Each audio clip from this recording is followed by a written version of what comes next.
Au Sénégal, une vive controverse a éclaté à la suite de la décision parlementaire, prise lundi, de reporter la date des élections présidentielles initialement prévues pour le 25 février, au 15 décembre. Cette modification du calendrier électoral a suscité l'indignation de l'opposition et d'une partie significative de la population, qualifiant cette manœuvre de coup d'État institutionnel. En réaction, l'opposition s'efforce de s'organiser contre ce report, marquant un moment critique dans la politique sénégalaise. Hier, une conférence de presse a vu la participation de plus de la moitié des candidats ou de leurs représentants légitimement autorisés à se présenter à l'élection présidentielle, selon les directives du Conseil constitutionnel. Plus de 10 candidats ou leurs délégués ont uni leur voix pour condamner unanimement le report comme un coup d'État institutionnel, exhortant à la formation d'une large coalition destinée à contrer le président Macky Sall. Ils appellent avec insistance au maintien de la date originale de l'élection, le 25 février, et à la poursuite de la campagne électorale.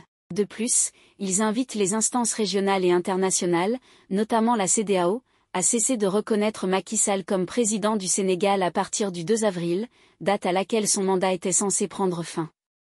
L'opposition garde espoir dans les recours légaux, ayant déjà soumis une plainte devant la Cour suprême sénégalaise et prévoyant de faire de même devant le Conseil constitutionnel.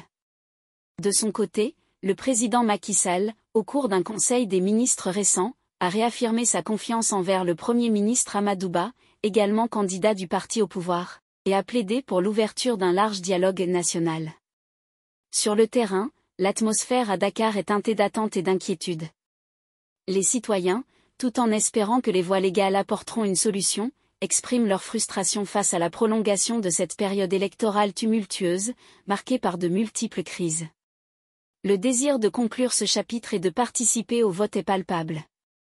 Les organisations associatives et de la société civile se mobilisent depuis l'annonce du report, cherchant des moyens d'exprimer leur opposition sans provoquer de répression. Elles envisagent diverses formes de protestation pacifique, telles que des grèves, des sit-ins et des conférences de presse, tout en restant conscientes des risques, rappelant les violences de juin dernier qui ont fait plus de 23 morts selon Amnesty International. La société civile, en quête de stratégie pour prévenir le chaos, souligne l'importance d'actions mesurées mais fermes face à cette situation politique complexe et volatile.